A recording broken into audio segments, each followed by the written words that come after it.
Good morning. Good morning, people. Today is Wednesday, June 18th, 2024. Here we are. It's a little bit after 6:02 in the morning. Here we are in southwestern Nevada, Nye County, Pahrump, just north of the Intergalactical Airport, as George Norrie might say. And let's see.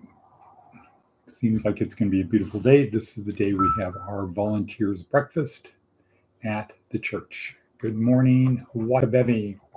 What's new with you? What is new with you, Watabevi? So, this is going to kind of be a short one today because I have to leave here in about an hour because it is the breakfast once again, going to the movies for IOP. What is the movie? What is the movie you're going to?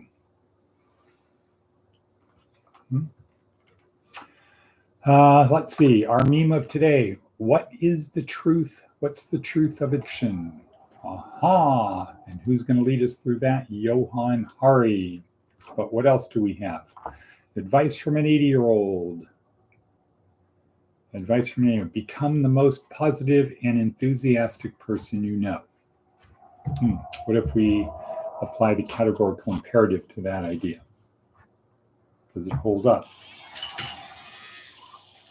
Which is to act like it's a law and say everybody had to do it, would the world be a better place? So if everybody tried to be positive, enthusiastic, would the world be a better place? I have to say, yes, it would be a better place. Questions were, become. Okay, it's not act, it would be become the most positive, enthusiastic person. Okay, cool. Good. What else? What else we got here on our hit parade? Inc. magazine. Successful people are known for this one trait. Worth knowing. Seth Godin. Are you weather? Darren Hardy. Are you stuck in the mediocre trap? Where he talks about this concept of good isn't enough. Or what is it? Good enough isn't. And the idea is to pursue excellence. Pursue excellence in the things that you do. Looking to see if there's any other quick things. Looking over here. Aha! Atticus von Atticus is here. And Sophie addresses him as his role of field marshal. Now that he has compassion and empathy, he's a field marshal, not a fegal marshal. Whatever fegal means. Not fecal. I wonder if that's even a word. Okay, let's get serious here for a second, even though it's good to be happy, upbeat, positive at this time of the morning so we can create not just the routine, the repetition, the habits, but the camaraderie, the creating a tribe within a tribe. I want to acknowledge that Maria had an idea of going to the food bank yesterday down at City Impact. I took her down there. She did a great job, a fantastic job helping, rising the spirits. We are missed down there. They asked about Atticus von Atticus. I don't think anybody thinks that, Matt. A lot of people, well, you're probably going around asking morons. My hunch is you're asking uneducated people who have a pop culture 32-second education in a particular subject, and you're feeding them information that you want them to, in such a way that you want them to say, yeah, that sounds like you. Okay. Next, let's talk about addiction. Let's talk about addiction. Is it the case that everybody's addicted to something? David Foster Wallace says we all worship something. Is worship a lesser form of addiction? If addiction is on a spectrum, and you have the uncontrolled addiction over here, you're helpless. The kind of addiction described in the 12 steps. Hopeless. You're hopeless or helpless against that. Versus, I've never seen an oatmeal raisin cookie I didn't like level. Okay, powerless. Okay, over here, you're powerless. Versus over here, I don't go out of my way to eat oatmeal raisin cookies, but if there's one there, it's available to me, I will eat it. Now, where does worship fit on that spectrum? On the basis of David Foster Wallace says we all worship something. It could be money, it could be power, it could be looks, could be helping other people, whatever. Could be work, could be gambling, sex, drugs, rock and roll. Do we all have an addiction to something? Is a hobby a form of addiction? What about Raiders fans? Is that an addiction? Is being a Raiders fan an addiction?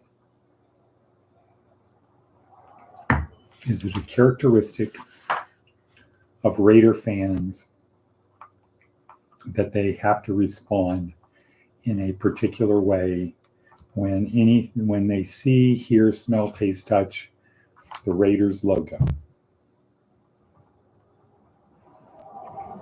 That's a stimulus that creates an unconscious response. You see a Raider logo, I feel good because I'm one of them. Is that an addiction? Well, Johann Hari is the expert that we have talking about addiction. And his point is everything we think we know about addiction is wrong. So number one, he starts from the premise that addiction is bad. Okay, so we're not talking about you love playing the piano, you're going to play the piano whenever you want to play the piano. Somebody could say you're addicted to playing the piano. We're not talking about that. He's talking about some kind of behavior that is destructive to your life that could be caused by drugs or alcohol primarily. That's what he's addressing, that type of addiction. Addiction that is bad.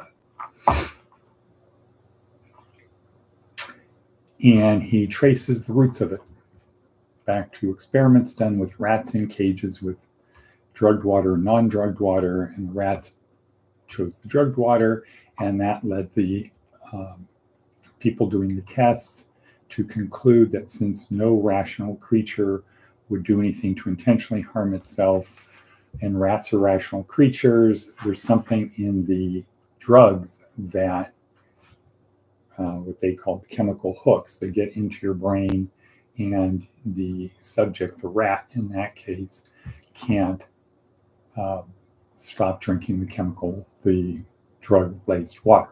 That was the narrative. And it still is the narrative. But then he says, but then there were some experiments done, like the Vietnam War, where you had people taking massive doses of heroin. They came back and they just stopped.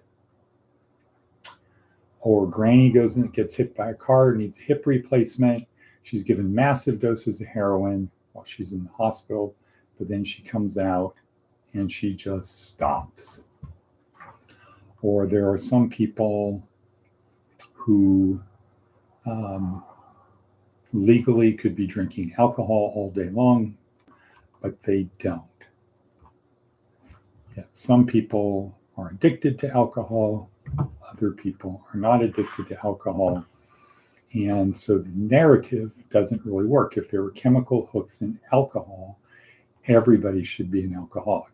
If there were chemical hooks in heroin, everybody who went to the hospital should be and had some kind of heroin type of pain relief should be addicted, but they're not. And then he did more research and he found, his name was Bruce, somebody looked at the original rat experiment and said, hey, maybe it's not the water, maybe it's the cage. And then the idea of Rat Park was created. And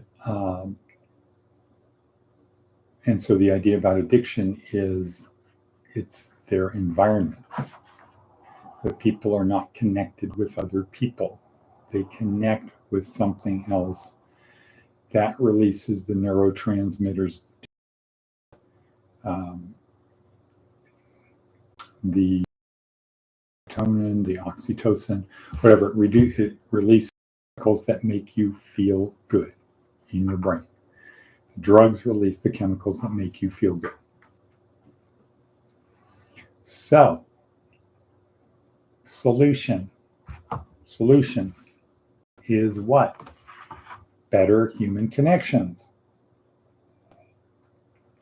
Instead of making people feel guilty for their addiction, instead of focusing on the behavior, let's go back and focus on the cause. And for Johan Hari, the cause is poor social connections. So let's create an environment that's welcoming to people. And then he talks about Portugal that has a program of helping people who went to prison for drug things. Is focused on stopping people using the drugs on the one hand, but creating positive human interactions, like give incentives to the employers to hire people. And Jordan Peterson will say one of the best things you can do for people is give them a job. They have something to do, to create a routine, to work around every day. So it's not like, I don't know what to do today, I'll just sleep. And then you feel guilty because you're not sleeping. Your body kind of degrades because it's not being used, and you're not releasing endorphins, etc. So you're not releasing dopamine, you're not releasing serotonin, you're not releasing oxytocin because you're not doing anything. And you're just kind of by yourself alone with your thoughts, which I would say is another example of why solitary confinement is so bad. And it should be for short periods of time, not weeks, years, maybe a week or two, but not years. Just long enough so that people get the sting of it and they can appreciate being around other people, but not so long that you get acclimated to it. So anyway, addiction. What are the causes of addiction? Well, millions of people, thousands of people are spending thousands of hours, tens of thousands of hours trying to figure it out. Johan Hari's thing is it's not about the chemicals, it's not about the drugs, it's about the connections. And if you look at AA from the outside or NA from the outside, what are they about? They're about connecting people, about getting this tribe together to talk about things they have in common, to help one another, to release, which thereby releases oxytocin. And when oxytocin is released, people feel good and they don't feel the need, they don't have the release of dopamine making them want to drink. So that's just one approach, Johan Hari approach. And a lot of experts say he nailed it because he was able to do the broad thing across time and space, where most people that focus on addiction, they're looking at a particular slice and they go very, very deep. He was able to do a survey of what's happening everywhere, here, there, everywhere, find the commonalities, and come up with an idea that instead of ostracizing people who have addiction problems, we need to be welcoming them singing love songs to them. I will be here for you. So that's something worth thinking about. Appreciation to everybody out there. Appreciation to everyone out there. Make this part of your daily routine. Create a routine, repetition, repetition, repetition, habits, better habits, creating habits to replace habits, better habits replacing habits. Always just focus on that. Repetition, repetition, repetition, moving forward, moving forward, moving forward. And from our Christian brothers and sisters, what is it about? What do they always say you need to do? Fasting, almsgiving, praying. Repetition, repetition, repetition, routine, habit, habit, habit. Build your life around it. Focus, where do I want to be in 3 years? Focus on that, move forward. And I got a notice this morning that my paper has been graded. My final grade in Christology is posted. So we'll see if I pushed it just a little bit too far. And with that, I'm going to say Auf Wiedersehen. Until tomorrow, thanks for being there. Share this, encourage other people to do it.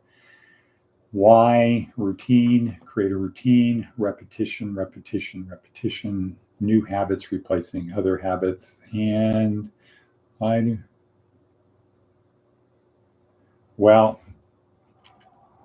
miss you because they like you, Matt. They miss you because they like you. You get to choose how they perceive you. And apparently when you're not so focused on doing things to push people away, when you're just being naturally you, people like you. They miss you when you're not there. And so with that, we're going to sign off. Auf Wiedersehen, part 2. Bonk.